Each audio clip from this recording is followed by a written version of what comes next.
Later in his life, he was appointed church historian, a position he held for over 30 years.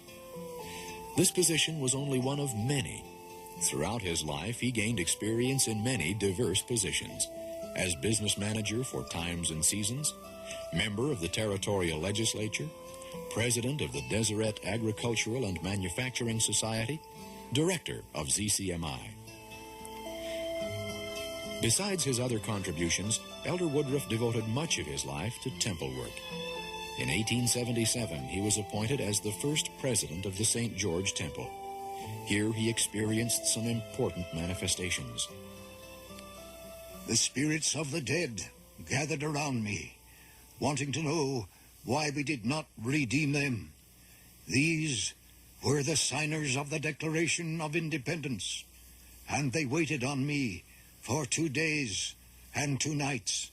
I called upon Brother McAllister to baptize me for the signers of the Declaration of Independence, and 50 other eminent men, including John Wesley, Columbus, and others.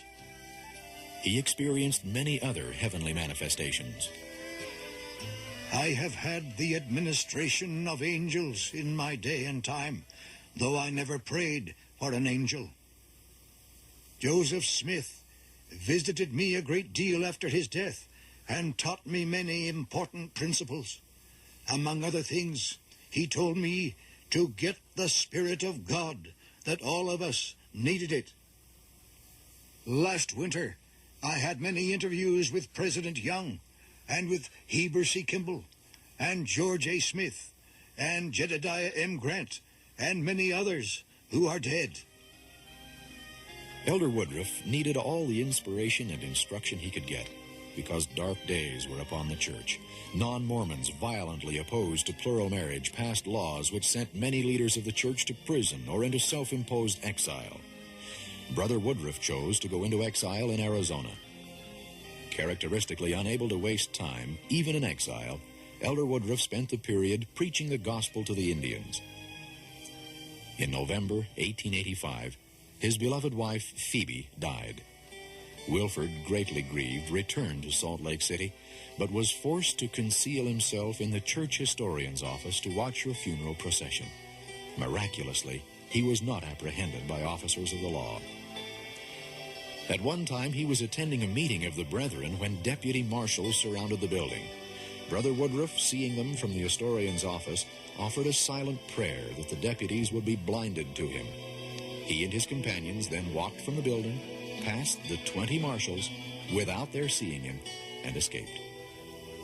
In 1887, President John Taylor died. Wilford Woodruff watched the funeral procession from the same spot where he had witnessed that of his wife 2 years previously. President Woodruff, now leader of the church by virtue of his position as president of the Council of the 12, accepted the position humbly. It is a position I never looked for, but I pray God to give me grace equal to my day. Though subject to arrest, President Woodruff came to the tabernacle during the semi-annual general conference of that year. He entered during the afternoon session to a thunder of applause from his people. After speaking briefly, he left early to avoid arrest. During these precarious years, the president led the church while in exile. Arrests for plural marriage continued. The church was losing property through unfair taxation and confiscation. The saints were torn between obeying a law of God or a law of the land. President Woodruff appealed to the Lord and finally presented the answer to the saints in the form of the manifesto, an official declaration that the church would submit to the laws of the land in not permitting the practice of plural marriage. In October conference of 1890, the saints unanimously adopted the manifesto as a revelation from God. To those pained by the declaration, the prophet explained, The Lord showed me by vision and revelation exactly what would take place if we did not stop this practice. All temple ordinances would be stopped, confusion would reign throughout Israel, and many men would be made prisoners. But I want to say this, I should have let all the temples go out of our hands, I should have gone to prison myself, and let every other man go there, had not the God in heaven commanded me to do what I did do.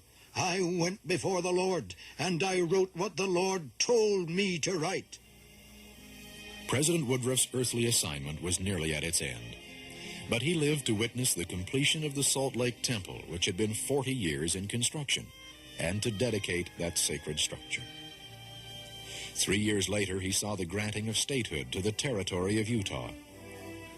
For this event, awaited by the saints for 45 years, business houses were draped in bunting, and a huge flag made in the local clothing factory covered the ceiling of the tabernacle.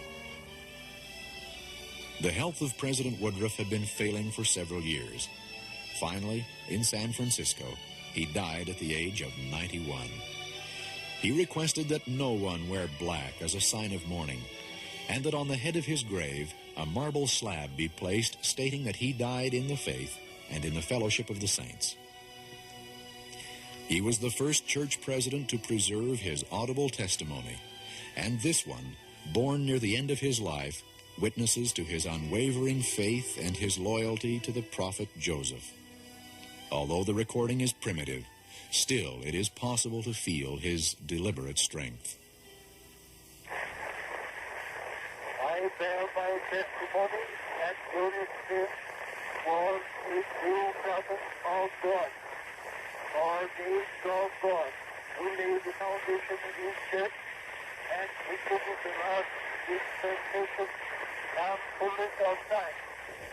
Prophet Joseph laid down his life for the word of God and testimony of Jesus Christ, and he will be crowned as a martyr in the presence of God and the Lamb. All his testimonies to us, the power of God was visibly manifest with the prophet Joseph. This is my testimony, spoken by myself into a talking machine on this the 19th day of March, 1897, in the 91st year of my age. Wilford Woodruff.